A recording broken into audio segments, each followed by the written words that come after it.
Bienvenue chez Charlotte Podcast Crime. Tu connais certainement la série Dévorée par les flammes, disponible sur Netflix, qui à l'époque était une affaire très médiatisée en Espagne sur un triangle amoureux qui tourne mal.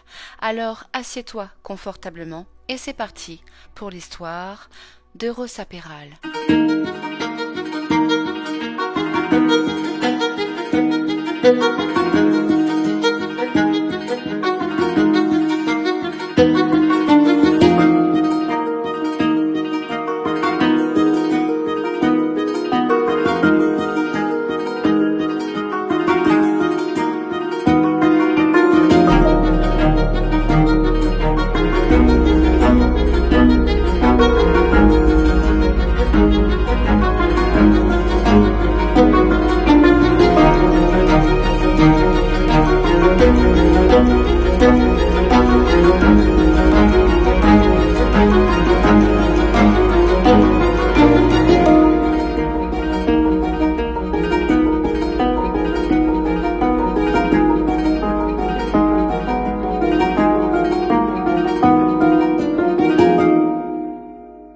Rosa Maria Peral Vinuela est une jolie femme âgée de 38 ans.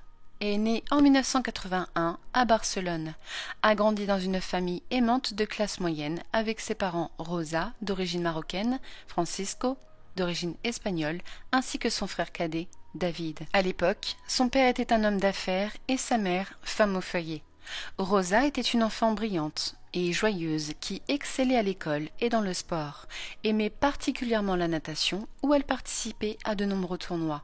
Son père, admiratif, la filmait souvent et la félicitait pour ses talents. Par la suite, Rosa fréquentera une école privée et s'inscrira à l'université de Barcelone où elle étudiera le droit et obtiendra son diplôme avec mention. En 2000, âgée de 16 ans, rencontrera Rubén Carbo dans la discothèque où il travaille, sera folle amoureuse de lui, et le jeune homme sera un partenaire aimant, ambitieux et travailleur, visant à devenir officier de haut rang au sein des forces de l'ordre, tout comme Rosa qui, à 20 ans, réalisera son rêve en devenant policière, rejoindra alors la Guardia Urbana de Barcelone et commencera par la circulation.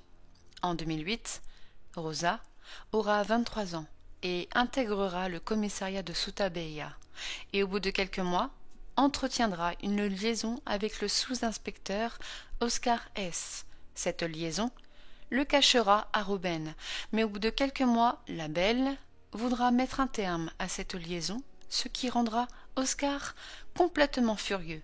Mais l'homme décidera de se venger, tout en se connectant à partir de la boîte mail de Rosa, dont il connaissait les identifiants, enverra une photo prise lors de leurs ébats sexuels, et ce à tous les contacts de la policière, dont Rubén, où tous pourront lire « Salut, je suis Rosa.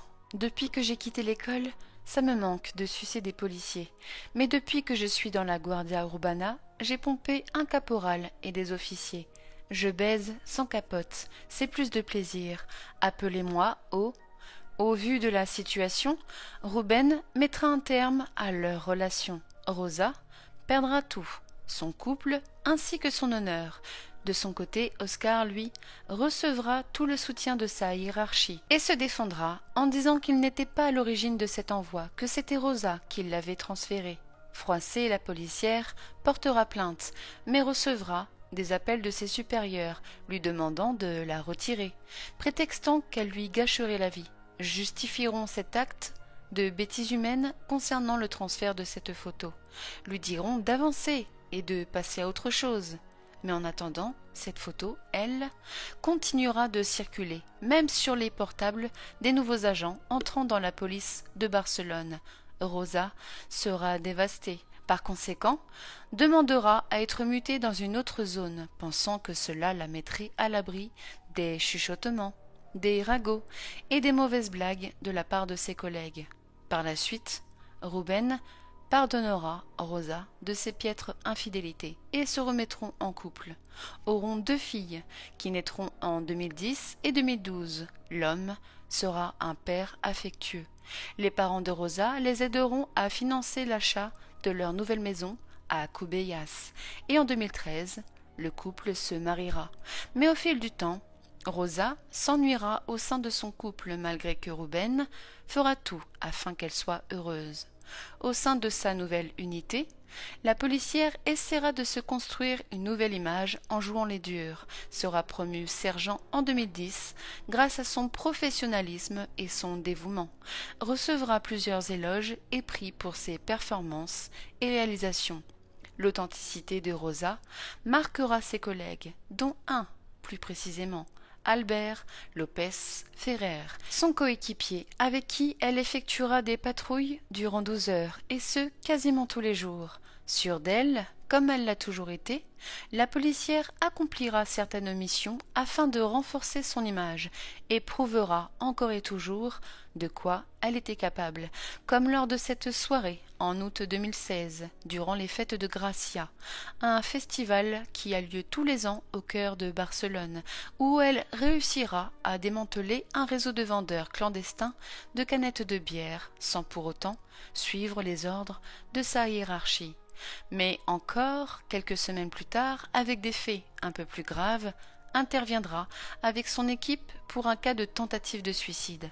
Une femme perchée sur son balcon, menaçant de se jeter dans le vide, et Rosa, refusant d'attendre le médiateur, comme le veut la procédure, décidera de l'interpeller violemment en lui disant, je cite, « Si tu as les ovaires de te jeter, alors vas-y, saute, putain !» Ce que la personne en question fera, et s'en sortira indemne. Sous le regard interloqué de ses collègues, Rosa ne montrera aucune empathie et leur claquera « Ben quoi, il fallait la faire descendre et j'ai réussi, non ?» Au fil du temps, Ruben soupçonnera Rosa de le tromper et en épluchant son téléphone, ses craintes seront justes. Rosa avait bel et bien un amant, et ce depuis 2013, avec son coéquipier, Albert Lopez. Mais cette fois-ci, Ruben ne lui pardonnera pas et entamera une procédure de divorce, ce que Rosa aura du mal à accepter car ne supporte pas d'être rejetée. De ce fait, la policière s'engagera dans une bataille juridique à l'encontre de Ruben et fera tout afin de lui pourrir l'existence. Rosa et Albert continueront de se fréquenter, mais la belle se lassera assez vite. C'est alors que Pedro Rodriguez fera son apparition lors d'une virée à moto. L'homme est l'un de ses collègues de la Guardia Urbana dans la circulation, est marié et père d'un petit garçon de 7 mois. Mais cela ne gênera pas Rosa, qui jettera son dévolu sur lui, et tous deux, au fur et à mesure du temps, se fréquenteront en cachette. Et voyant que Pedro lui offrait la stabilité et l'engagement envers sa famille, optera pour cette relation. L'homme fou amoureux quittera sa femme au bout de 10 ans de mariage pour les beaux yeux de Rosa. Et bien que leur relation sera très récente, l'homme s'installera dans la maison de Cubellas. Pedro sera un partenaire génial, très affectueux, attentionné, aux petits soins, que ce soit envers Rosa, mais également envers ses filles. Petit à petit, réussira à prendre une place importante au sein de la famille de la policière, mais tout en respectant Ruben, qui est le père.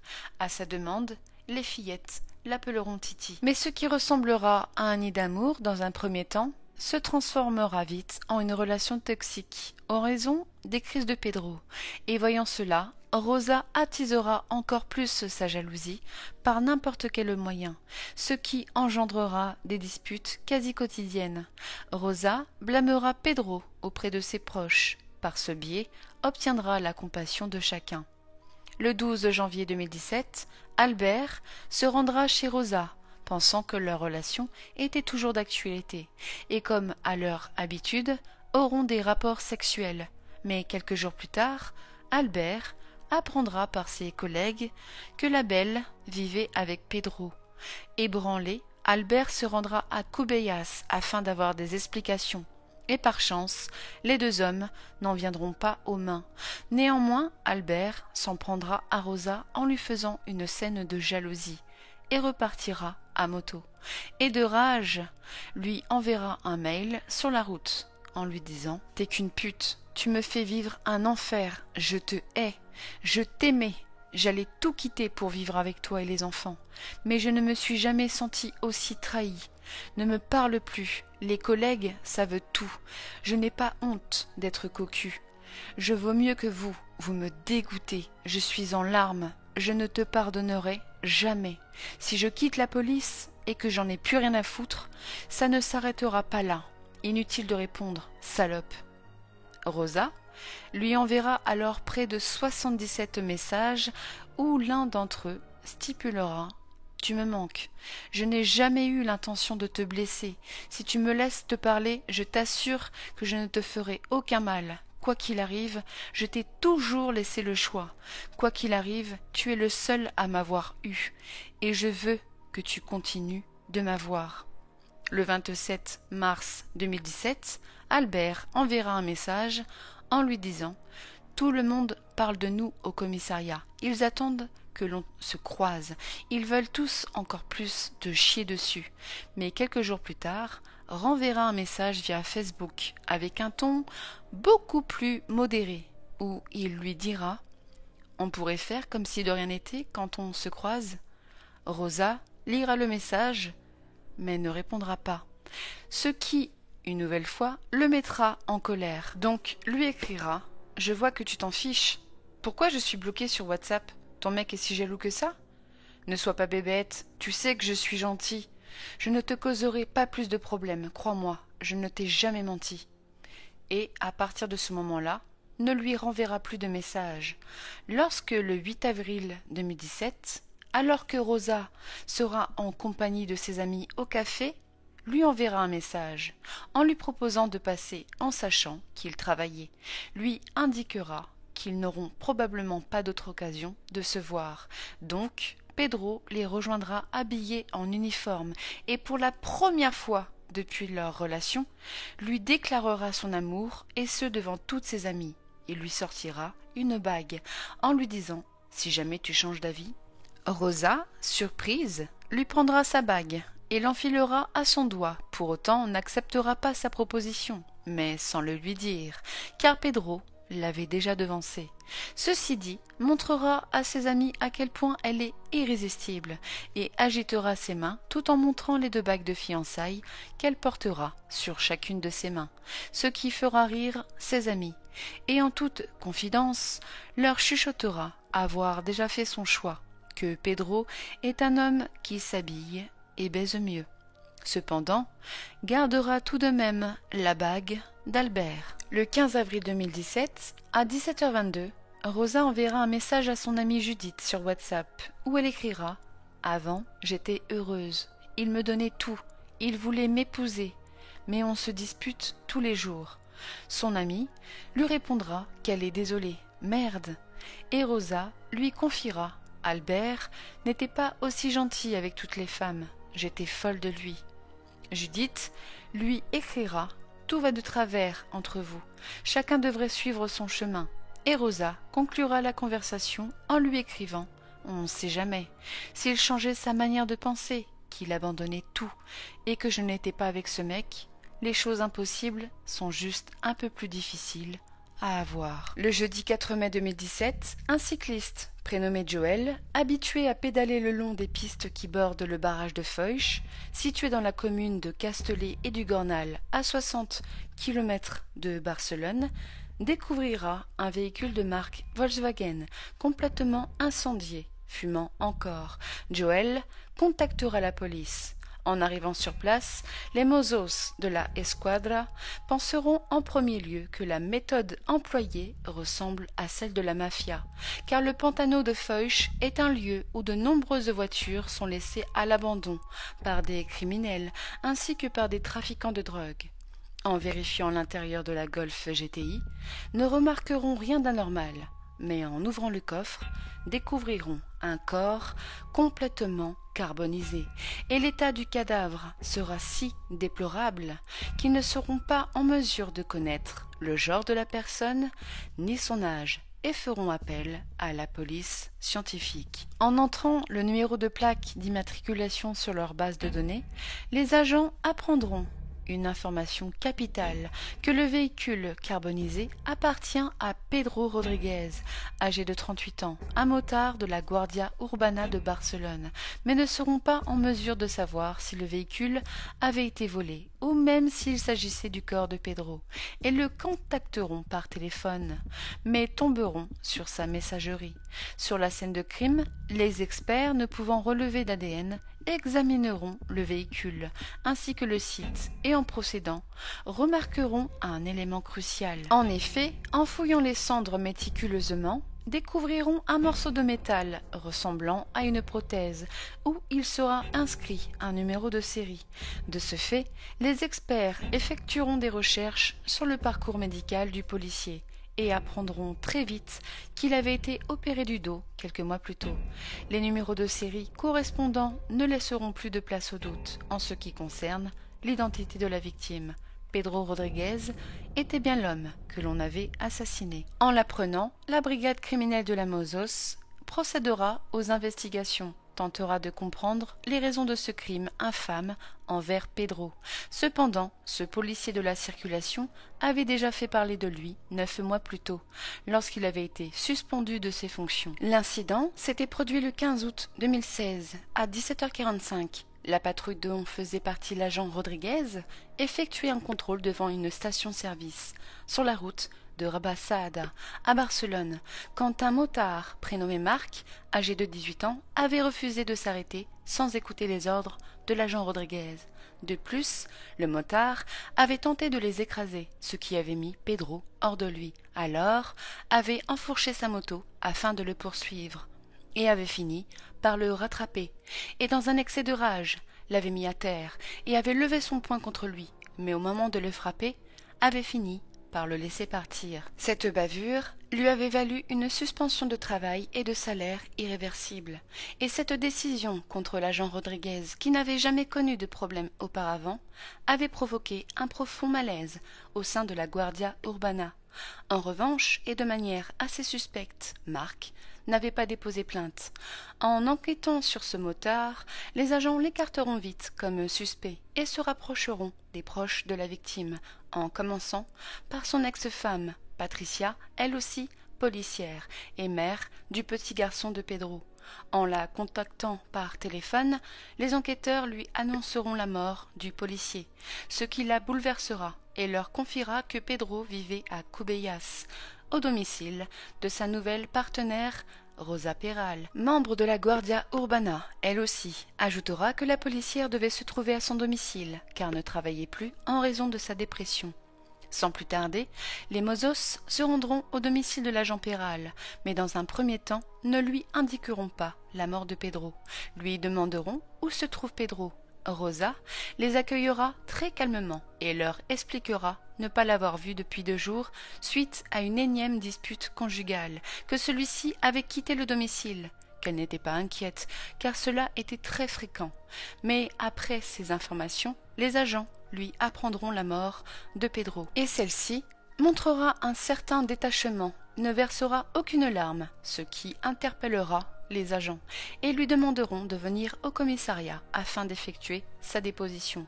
Mais Rosa refusera, prétextant que ses 2 filles dormaient encore, mais qu'elle s'y rendrait le lendemain après avoir déposé les filles à l'école. Le 5 mai 2017, Rosa se présentera au poste comme convenu et se placera en tant que victime, en leur confiant que cela faisait 8 mois qu'elle fréquentait Pedro, que leur relation était devenue un véritable calvaire, décrira l'homme comme étant impulsif et jaloux, surtout de son ex-mari, Rubén Carbo, agent des forces de l'ordre, ajoutera que dans la nuit du 2 mai 2017, Pedro était devenu extrêmement en colère en raison de ses appels fréquents avec le père de ses filles, qu'à 1h51 du matin, Pedro était parti. Rosa leur montrera le dernier message qu'elle avait reçu de lui. Ce message stipulera à quel point il l'aimait. Au cours de l'interrogatoire, les Mozos lui demanderont si elle lui connaissait des ennemis, et la policière leur confiera qu'elle ne serait pas surprise qu'il était impliqué dans des affaires peu commodes, qu'il avait des relations assez louches avec des trafiquants de drogue. Par conséquent, les Mozos interrogeront les collègues et proches de Pedro, chacun leur tour, afin de savoir s'il aurait pu être mêlé à des affaires avec la mafia ou bien des trafiquants de drogue. Et tous seront unanimes. Pedro n'aurait jamais été impliqué dans ce genre d'histoire crapuleuse, connaissait une certaine impasse quant à sa vie professionnelle, mais n'aurait jamais pris de tels risques, qu'il traversait aussi une sale période avec Rosa. Dans la confidence, un des collègues confiera que durant une période ne reconnaissait plus Pedro, dû à ses accès de rage, que Rosa en était la cause. Pour les collègues et amis proches, Pedro était un homme fort, une personne extraordinaire, que l'homme s'était toujours battu afin de réaliser ses rêves, dont celui de devenir un agent de la Guardia Urbana. Les enquêteurs écarteront la piste des trafiquants de drogue. Quelques jours après l'assassinat de Pedro, Rosa enverra des messages à Patricia, lui disant à quel point elle était bouleversée, en colère, qu'elle avait l'air d'être une folle de croire que quelque chose n'allait pas chez tout le monde, qu'elle ne savait pas si elle devait se procurer un pistolet, que la seule chose qui la calmerait est de se charger de la personne qui l'avait tuée. Patricia lui répondra qu'elle ne savait pas quoi en penser, que cela n'avait aucun sens. Rosa lui confiera que son couple connaissait des hauts et des bas, mais que cela était basique dans une relation. Parlera aussi des sauts d'humeur de Pedro, que Patricia devait connaître, ce que l'ex-femme ne niera pas. Rosa conclura son message en lui disant que ses filles lui donnaient de la force, que Pedro était son seul moteur. Le mercredi 10 mai 2017, les Mozos interrogeront à nouveau Rosa, qui, au vu de sa relation avec la victime, pourrait leur apporter un élément nouveau, et celle-ci leur indiquera avoir des doutes sur son ex-mari, Ruben, qu'elle ne voyait que lui pour s'en prendre à Pedro, et c'est tout ce qu'elle leur dira avant de partir aux funérailles de Pedro. Lors de la cérémonie, 90 policiers lui feront leurs adieux, dont Rosa, qui aura l'air extrêmement triste, et prendra Patricia ainsi que son fils dans ses bras, afin de les consoler. Puis chacun d'entre eux se rendront sur les lieux du drame afin de déposer des bouquets de fleurs ainsi que des photos. Quelques jours plus tard, une femme se présentera au commissariat afin de déclarer ses soupçons envers l'ex-mari de Rosa, que Ruben, étant jaloux, aurait pu assassiner Pedro. De plus, l'homme connaissait bien le barrage de Foix car allait faire son jogging là-bas.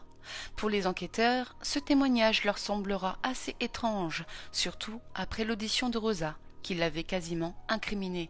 Donc les agents interrogeront l'ex-mari, qui sera assez surpris de ce que les agents lui apprendront, et confiera avoir eu des discussions houleuses avec Rosa, mais pas avec Pedro, qui n'avait rien contre lui, et dévoilera tout. Des raisons de son divorce avec Rosa, notamment de son idylle amoureuse qu'elle entretenait avec Albert Lopez Ferrer, un membre de la Guardia Urbana, et ces révélations leur permettront de mieux comprendre le personnage de la policière. Pour autant, les Mozos garderont Ruben comme suspect. Et pour le coup, les Mozos procéderont une nouvelle fois en interrogeant Rosa, lui révéleront avoir eu des informations sur son passé amoureux avec l'agent Lopez, mais celle-ci saura que ces révélations venaient de son ex-mari, montrera une certaine rage envers celui-ci et leur confiera qu'avec Albert, ce n'était que de l'histoire ancienne, que l'agent Lopez ne signifiait rien pour elle, et par-dessus tout, essaiera une nouvelle fois d'incriminer son ex-mari, et ajoutera que ses parents avaient des révélations à leur faire concernant Pedro. Donc, les parents de Rosa seront convoqués afin d'apporter leur témoignage et Francisco, le père de Rosa, déclarera avoir vu Pedro le 2 mai 2017 au domicile de sa fille sur les coups de midi, afin de récupérer les fillettes qui devaient passer la nuit à son domicile, qu'il était repassé chez Rosa sur les coups de 21h puisque l'une des petites avait oublié son doudou et que Pedro était toujours présent. Les agents interrogeront Albert Lopez, lui demanderont la nature de sa relation avec Rosa. Albert leur avouera être tombé amoureux d'elle en 2012 lorsqu'ils avaient été prononcés en tant que coéquipiers, que leur patrouille durait 12 heures et de ce fait s'étaient vite rapprochés et avaient fini par devenir amants jusqu'en 2016, alors qu'elle était mariée à Ruben. mais qu'elle avait décidé d'arrêter cette liaison, car il ne voulait pas s'engager, ni même fonder une famille. Cependant, tous deux avaient repris le lien quelques mois plus tard, mais que Pedro n'avait pas été aussi tolérant que Rubén, que l'homme était bien trop jaloux, donc avait de nouveau arrêté de se voir et même de se parler, jusqu'au 1er mai, où Rosa l'avait appelé, l'air complètement bouleversé, car Pedro l'avait quittée, était parti de la maison de Cobellas, qu'elle ne pouvait pas rester seule. Donc, Albert s'était rendu chez elle à moto, et qu'il était resté un moment auprès d'elle et avait réussi à la calmer. Au vu des éléments qu'ils avaient en leur possession, les Mozos supposeront que le trio aurait tous eu de bonnes raisons d'en vouloir aux policiers, et continueront leurs recherches. Apprendront que Rosa et Albert avaient été mêlés dans une mort suspecte. Le 9 août 2014, ce jour-là, Rosa et Albert, étant en patrouille, avaient poursuivi un Montero nommé José Antonio González, âgé d'une quarantaine d'années, qui vendait ses marchandises dans les environs du château de Montjuïc. Lors de la course-poursuite, José avait cloué Rosa à terre et l'avait poignardée à la jambe avant de s'enfuir. De ce fait, Albert avait continué de le poursuivre et, selon la version des amants, de peur, M. González aurait sauté par-dessus une clôture avant de tomber de 30 mètres de haut. Par conséquent, Rosa avait dû témoigner en donnant sa version des faits, et face aux autorités, la policière avait déclaré qu'il s'agissait d'une mort accidentelle. Dans leur unité, les Mozos entendront parler que le 4 mai 2017, soit le même jour de la découverte du corps carbonisé de Pedro, que Rosa s'était rendue à une fête organisée par les membres de la Guardia Urbana, accompagnée d'Albert, que tous deux échangeaient des regards complices, qu'ils chuchotaient entre eux, qu'ils avaient l'air d'être bien plus que de vieux amis, ce qui signifiera que Rosa et Albert avaient menti. Entre-temps, les Mozos écarteront Rubén de leur liste de suspects en raison de son alibi rapporté par des témoins et se pencheront uniquement sur les amants, dont ils saisiront les portables afin d'étudier leur localisation et auront la quasi-certitude que ces éléments leur apprendront les dernières 24 heures de Pedro, et bien plus encore. Une fois les pièces à conviction en leur possession, découvriront sur les deux portables des milliers de conversations effectuées entre Rosa et Albert, que tous deux s'étaient contactés plusieurs fois avant le meurtre de Pedro. De plus, en les analysant, les agents tomberont sur un vocal envoyé le 19 avril 2017 du téléphone de Rosa, localisé à Caprabo, mais ne seront pas en mesure de connaître l'expéditeur avant de l'écouter. « Salut bébête, ton téléphone est éteint, rien de nouveau. Je suis allée à Caprabo et je viens de me rappeler que j'ai une réduction pour Port Aventura. Je me suis dit que si on fait ça, on pourrait y aller le week-end prochain avec les filles et dormir là-bas. Qu'est-ce que tu en dis ? » Ce vocal apportera une grande avancée à l'enquête. Et également, en épluchant tous les messages et les mails, apprendront qu'elle ne cite qu'une seule personne par ce surnom affectueux, Albert Lopez. Les enquêteurs supposeront que Rosa avait tout organisé et avait embarqué Albert dans ce plan machiavélique, que s'ils voulaient reprendre leur relation amoureuse au grand jour, il n'y avait qu'un seul moyen, se débarrasser de Pedro, qui devenait un obstacle, et que Rosa aurait commencé à élaborer ce plan à partir du 8 avril, date à laquelle Albert avait fait sa demande. Le 20 avril 2017, soit le lendemain du fameux vocal de Rosa, Albert lui avait acheté un nouveau téléphone Leica et s'était appelé une trentaine de fois, ce qui signifie probablement qu'à cette date, tous deux avaient manigancé leur plan macabre contre Pedro, et les enquêteurs ne seront pas au bout de leur surprise, car apprendront que les téléphones de Rosa, Pedro et Albert sonnaient tous au même endroit, soit dans la maison de Rosa dans la nuit du 1er au 2 mai 2017, et que le 2 mai, les portables de Rosa et Albert sonnaient dans le quartier où vivait Rubén, soit à l'emplacement très proche du site où le véhicule de Pedro avait été carbonisé. Or, Rubén lui, ne se trouvait pas à cet endroit ce jour-là. Tous ces éléments cruciaux suffiront aux enquêteurs d'obtenir un mandat d'arrêt contre Rosa et Albert, et le samedi 13 mai 2017, alors qu'ils auront obtenu leur délégation afin de se rendre au domicile de Rosa, apprendront avec stupéfaction que celle-ci était déjà présente au poste, afin d'apporter de nouvelles déclarations concernant la mort de Pedro, et Rosa, ce coup-ci, ne visera plus Ruben, apprenant qu'il avait été écarté dû à son alibi, mais Albert, puisque celui-ci était extrêmement jaloux de Pedro. Toutefois, les Mozos ne voudront pas écouter ces histoires une minute de plus et l'arrêteront immédiatement, ainsi qu'Albert. Tous deux seront placés en détention provisoire sans possibilité de libération sous caution, en raison de leur appartenance des forces de l'ordre. Les Mozos enverront des patrouilles afin de perquisitionner le domicile de Rosa puis celui d'Albert, et l'arrestation des deux amants provoquera une forte couverture médiatique. De nombreux journalistes camperont devant le domicile de Rosa Peral. Apprenant l'arrestation de leur fille, les parents de Rosa se rendront également sur les lieux, mais ne seront pas autorisés à y rentrer. Dans la maison de Rosa, les Mozos trouveront de nombreux indices. Dans une pièce, remarqueront avec suspicion que les murs avaient été repeints en blanc. Par conséquent, utiliseront le luminol et, en procédant, remarqueront des trajectoires de sang à plusieurs endroits, qu'ils relèveront afin de déterminer si l'ADN était celui de Pedro, continueront leurs fouilles dans les moindres recoins, et tomberont sur le téléphone de Pedro. Au domicile d'Albert, aucun indice ne sera relevé, mais en inspectant son véhicule, remarqueront qu'il avait été fraîchement lavé. De plus, sentiront une forte odeur dans l'habitacle. Ainsi, procéderont à l'expertise du véhicule en utilisant le luminol, qui révélera des traces de sang, qui désigneront par la suite qu'il s'agit de l'ADN de Pedro, tout comme les traces de sang relevées chez Rosa. En procédant aux interrogations, les amants s'accuseront à tour de rôle. De son côté, Rosa se sentira meurtrie, ne comprenant pas les raisons de son arrestation, et du fond de sa cellule pensera à ses filles. Durant quelques jours, ne mangera pas, ne prendra aucune douche et ne parlera à personne, n'ayant aucune information sur ce qu'il adviendrait.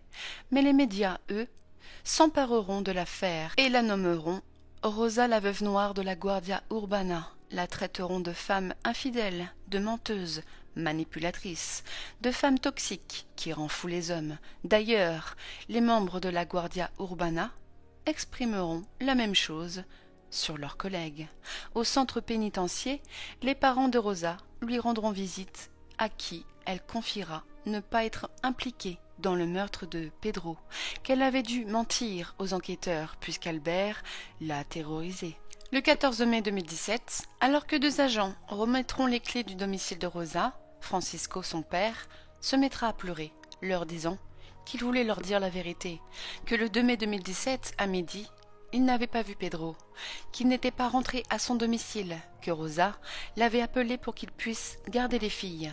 En arrivant sur les coups de 20 ou 21 heures, avait vu une BMW de couleur rouge garée devant le portail. Ajoutera ne pas être resté avec les petites cette nuit-là, que c'était Rosa qui lui avait demandé de mentir. Le mardi 16 mai 2017, lors de sa première déposition depuis son arrestation, Rosa témoignera durant 3 heures devant le juge, confiera que le 1er mai 2017 était rentrée à 21h37 avec Pedro et avait couché ses filles, âgées de 4 et 6 ans, dans la foulée, que tous deux avaient effectué des tâches ménagères dans le sous-sol. Alors qu'elle était en présence de Pedro, Albert aurait continué à lui envoyer des messages disant qu'il voulait venir afin de parler, et que celui-ci, sans attendre, se serait rendu à son domicile. Alors qu'il continuait à lui envoyer des messages, Rosa lui aurait donc ouvert la porte du sous-sol, et en sortant, l'aurait aperçu sautant la clôture. Albert se serait présenté comme étant fou de jalousie, portant une cagoule, recouvrant son visage, muni d'un sac à dos, d'une hache et d'une arme qu'il gardait dans son pantalon. Lorsqu'elle l'a vu, était morte de peur. Toujours selon sa version, Albert lui aurait ordonné de lui laisser son téléphone, lui obéissant, l'aurait jeté par terre, puis aurait couru à l'étage et se serait enfermé avec ses 2 filles qui dormaient. Une fois là-haut, aurait entendu des bruits sourds, répétitifs, et au bout d'1 heure ou 2, Albert aurait menacé Rosa de descendre, sinon c'est lui qui monterait. Puis lui aurait demandé de nettoyer, ce qu'elle aurait fait tout en se demandant où se trouvait Pedro, mais celui-ci était introuvable. Toujours selon sa version, déclarera qu'Albert l'a terrifiée et avait eu peur qu'il s'en prenne à elle et à ses filles, puis lui aurait demandé les clés de la maison ainsi que les clés de la voiture de Pedro, tout en la forçant à se débarrasser du corps. Mais selon la version d'Albert, dans le bureau du juge, cette nuit-là, Rosa l'avait appelé en lui demandant de venir chez elle, car Pedro s'était mis en colère et l'homme aurait été si agressif qu'il l'aurait frappé. Mais pour le juge, cela n'était pas sa première version. Il en avait déjà déclaré 5 en changeant à chaque fois de nombreux détails de ce qu'il s'était passé. Mais à leur surprise générale, Albert déclarera quelque chose qu'il n'avait jamais dit auparavant, que lorsqu'il était venu à son domicile, Pedro était déjà mort, tué par arme à feu, que Rosa lui avait demandé de l'aide afin de se débarrasser du corps de Pedro et que par amour pour elle, l'avait dissimulé. Le procès pour l'histoire de la revenge porn aura lieu alors que Rosa sera elle-même détenue pour le meurtre de Pedro et au vu de ses accusations pour le meurtre du policier, sa parole ne vaudra pas grand-chose. Ce qui, bien entendu, arrangera Oscar et n'ayant pas de preuves suffisantes à son encontre, celui-ci sera donc acquitté.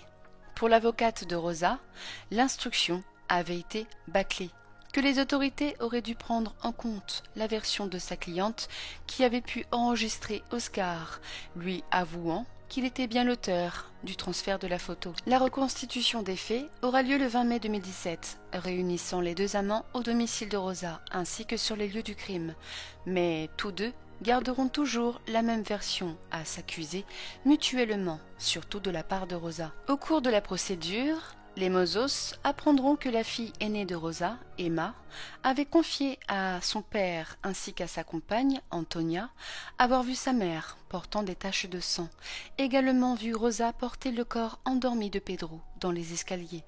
Au vu de son statut de mineur, lui attribueront Antonia comme tutrice, afin qu'elle exerce son droit à ne pas témoigner contre sa mère. Les parents de Rosa, rendant visite à leur fille, lui apprendront les révélations d'Emma, ce qui rendra Rosa complètement hystérique et continuera de clamer son innocence, accusera Ruben et Antonia d'être derrière tout ça. Lors de l'ouverture du procès du 3 février 2020, près de 50 témoins seront entendus sur la vie sentimentale de Rosa, et nombre d'entre eux, hommes comme femmes, n'iront pas dans son sens, lui créeront une certaine image que Rosa jugera d'indécente. D'ailleurs, l'avocate de Rosa déclarera que sa cliente se demandait si celle-ci était jugée pour ses partenaires sexuels ou pour savoir si elle avait tué Pedro. Pour un journaliste présent dans la salle, la cour n'aurait pas dû permettre que toute la vie privée de Rosa soit autant déballée, que tout ceci n'avait pas de réel intérêt, à savoir si celle-ci avait couché avec son voisin ou l'un des témoins, car il faut savoir que tous les témoins, que ce soit les hommes ou les femmes, seront interrogés sur la nature de leur relation avec l'accusé. Mais pour le procureur, Félix Martin, toutes ces informations étaient importantes, car le fait d'expliquer les moindres détails de sa vie privée, de son parcours émotionnel, de comment elle vivait ses relations personnelles, leur permettra de comprendre ce qui avait poussé Rosa à commettre le crime. Rosa déclarera à maintes reprises que sa relation avec Pedro était très heureuse, qu'ils étaient tous les 2 très amoureux. Et c'est ce qu'il ressortira des photos prises sur les téléphones de Rosa et de Pedro, sur lesquelles on les verra rire, s'embrasser et profiter le jour même du meurtre de Pedro. Mais selon l'accusation, donc le procureur Félix Martin, le fait que Rosa avait pris d'énormément de photos lors de leur journée en famille le 1er mai était une sorte de stratégie afin de se forger un alibi. L'avocate de Rosa proclamera que toutes les charges à l'encontre de sa cliente n'avaient pas de fondement, qu'il se basait uniquement sur des suppositions, que tout cela n'avait aucune valeur et ne démontrait pas son implication dans le meurtre de Pedro. Le procureur interrogera Rosa en lui demandant si celle-ci avait bien appelé Albert Lopez à 21h51 et qu'il n'avait pas répondu. Rosa acquiescera, ensuite lui demandera pourquoi elle l'avait appelé. Et Rosa confiera qu'Albert lui avait envoyé beaucoup de messages, qu'au lieu de tous les lire, l'avait appelé directement, lui demandant par la même occasion d'arrêter tout cela. Mais le procureur lui précisera qu'à 21h53 avait rappelé Albert, qui cette fois-ci avait décroché, que l'appel avait duré 4 minutes et que 11 minutes plus tard, Albert Lopez avait allumé pour la première fois le fameux Leica, qu'il avait effectué un nouvel appel sans qu'elle décroche. Bien entendu, en se basant là-dessus, l'accusation aura l'ultime conviction que cet appel avait été le signal afin de procéder au meurtre de Pedro. Au vu de la carrure de Pedro, il aurait été très difficile de le dominer. Donc, selon leurs hypothèses, Rosa aurait drogué Pedro afin qu'il se retrouve sans défense contre les amants diaboliques. Et cette théorie était basée d'après le témoignage de la nouvelle femme de Ruben, Antonia, que Rosa surnommait dans son répertoire Antonia la pute. Donc, durant l'audience, Antonia fera son apparition en visio afin de témoigner au nom d'Emma, lorsque le juge proclamera qu'il ne pouvait cautionner qu'un témoin indirect puisse contourner les droits d'une mineure à ne pas témoigner. Donc la partie accusation demandera à Antonia si elle pouvait décrire comment Emma bougeait quand elle imitait Pedro, ce qu'elle fera, tout en disant que la maman d'Emma portait Titi, donc Pedro, dans les escaliers. Mais les magistrats interviendront afin que la belle-mère d'Emma décrive la scène sans parler, qu'elle décrive simplement les gestes. Donc Antonia mimera les gestes. L'accusation lui demandera si Emma avait fait référence à un jour en particulier. Celle-ci leur répondra que c'était le jour des faits. Mais l'avocate de Rosa l'interpellera en lui demandant comment la fillette pouvait savoir que c'était le jour des faits et de quels faits parlait-elle. Antonia rétorquera qu'Emma le lui avait dit, qu'elle lui avait raconté les faits tels quels. Mais le juge lui demandera une nouvelle fois de cesser de parler. Quant à l'avocate de Rosa, indiquera apercevoir une contradiction sur ses déclarations précédentes. Donc le juge tranchera que les déclarations d'Antonia étaient donc irrecevables. Demandera au jury de se contenter uniquement des gestes et non des paroles d'Antonia. Mais en ayant tout entendu, difficile de ne pas les prendre en compte. Pour l'accusation, le meurtre de Pedro aurait été commis à 3 heures du matin et 18 heures après, soit le 2 mai, ayant conservé le portable de la victime, Rosa s'était fait passer pour Pedro, avait écrit Rosita, puis l'avait envoyé sur son propre téléphone. Ce que les accusés admettront. Rosa et Albert avaient pris le téléphone de Pedro, puis, avec sa voiture, s'étaient rendus tout près du domicile de Ruben afin de faire croire que Pedro s'en était approché et ainsi accuser Ruben du meurtre de Pedro. Et avaient écrit un nouveau message qui stipulait « J'ai éteint mon téléphone pour qu'il ne vibre pas ». Les antennes relais l'avaient localisé à 21h50 chez Ruben. Rosa acquiescera, mais déclarera qu'elle avait fait tout ceci dans la contrainte, confiera qu'après cet épisode, Albert l'avait déposée chez elle en lui donnant les clés de la voiture de Pedro, afin qu'elle le suive jusqu'au barrage de Foix. Au vu de ces déclarations, Félix Martin rétorquera qu'elle n'était plus sous la menace en le suivant, qu'elle aurait pu se rendre immédiatement au commissariat ou même appeler quelqu'un. Mais Rosa trouvera, comme à chaque fois, une réponse justifiant ses actes. Confiera que si elle s'était enfuie, il aurait fallu qu'elle fasse un véritable rallye pour, ainsi, trouver un commissariat et qu'arrivés sur place, les agents puissent l'écouter immédiatement. Mais Félix Martin la coupera dans son élan et lui posera la question à savoir « Madame Péral, vous êtes bien policière ?» Rosa lui répondra oui, que toutes ses pensées lui avaient traversé l'esprit, mais qu'elle n'aurait pas eu le temps d'arriver au commissariat, car Albert aurait fait demi-tour et serait arrivé chez elle, puis s'en serait pris aux filles. Le procureur lui demandera de poursuivre.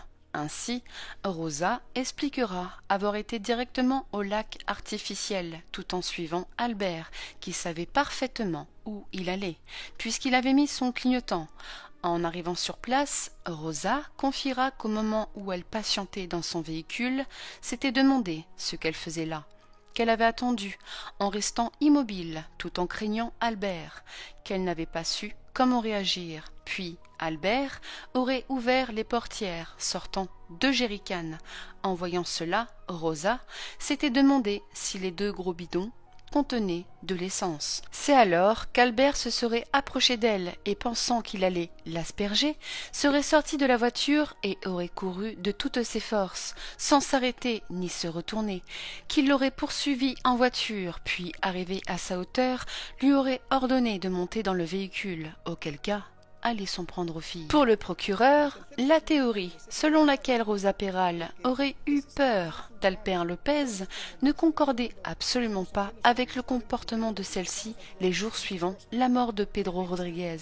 De plus, Rosa ne vivait pas au même endroit qu'Albert, avait fréquenté du monde, avait eu l'occasion, et ce à plusieurs reprises, de dénoncer Albert Lopez.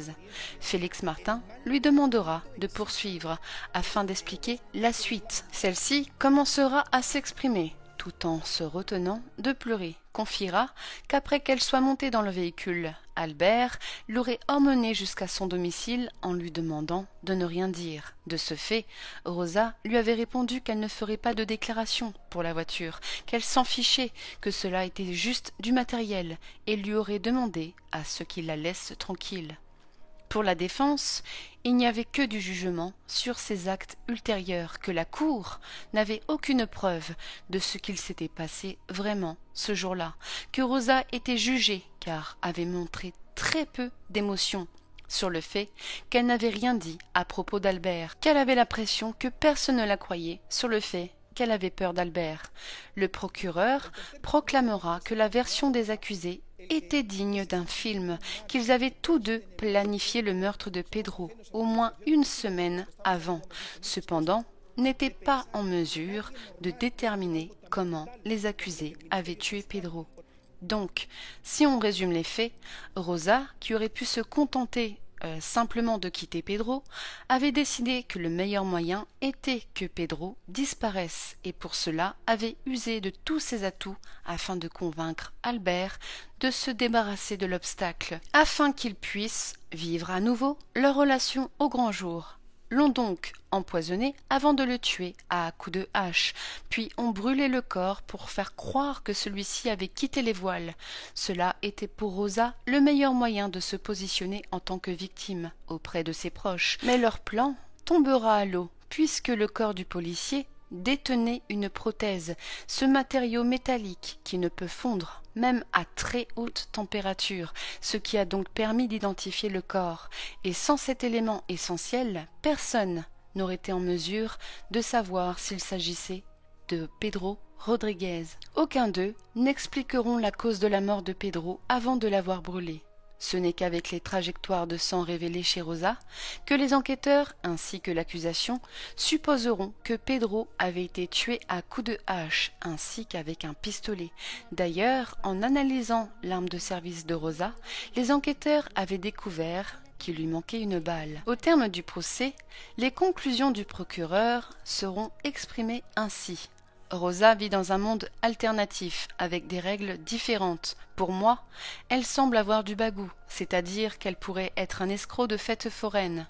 Elle pourrait tenter de vous vendre un remède contre la calvitie à base d'eau et de savon. Et j'ajoute que si vous restez seul avec Rosa Peral 2 ou 3 heures, elle vous convaincra que c'est vous qui avez tué Pedro Rodriguez. Voilà qui est Madame Peral. Après 1 mois et demi de procès et 5 jours de délibération, les 9 membres du jury approuveront que les 2 amants avaient mis tout en œuvre afin de tuer Pedro Rodriguez. Dans leur verdict, les jurés écriront que Rosa avait descendu Pedro comme un robot et que cela était la preuve que l'accusé avait endormi la victime. La Cour condamnera Albert Lopez à 20 ans de prison et Rosa à 25 ans de prison en raison de ses liens avec la victime. Pour Rosa, la déclaration d'Antonia était la cause de sa condamnation et clamera encore et toujours son innocence et dira, je cite, que ses filles n'avaient absolument rien vu, qu'il ne fallait pas accorder d'importance aux déclarations de la nouvelle femme de Ruben et qu'au vu de leurs différends, Antonia et Ruben avaient trouvé un moyen de l'emmerder. Fin de citation. Rosa fera appel de sa condamnation à 25 ans de prison et en 2021, le tribunal confirmera la préméditation sans retenir le témoignage d'Antonia. Les accusés auraient tout fait pour empêcher Pedro de se défendre en l'attaquant alors qu'il dormait. Rosa est incarcérée depuis presque 7 ans au centre pénitentiaire Mas d'Enrique à Tarragone, où elle clame toujours son innocence. Ses filles lui rendent visite une fois par mois, accompagnées de Francisco, la mère de Rosa, étant morte de maladie. Selon certaines rumeurs, Rosa aurait fait appel à un tueur à gages auprès de certaines détenues en proposant la somme de 30 000 € afin d'éliminer son ex-mari. À la suite du procès, Albert Lopez, détenu à la prison des 4 Camins de la Roca del Valles, avouera être impliqué dans le meurtre de Pedro Rodriguez et pourra bénéficier d'une permission de sortie. Cette affaire est terminée, alors, d'après toi, Rosa est-elle impliquée dans le meurtre de Pedro? Et que penses-tu d'Albert? Merci aux nouveaux abonnés, c'est tout pour moi, à bientôt.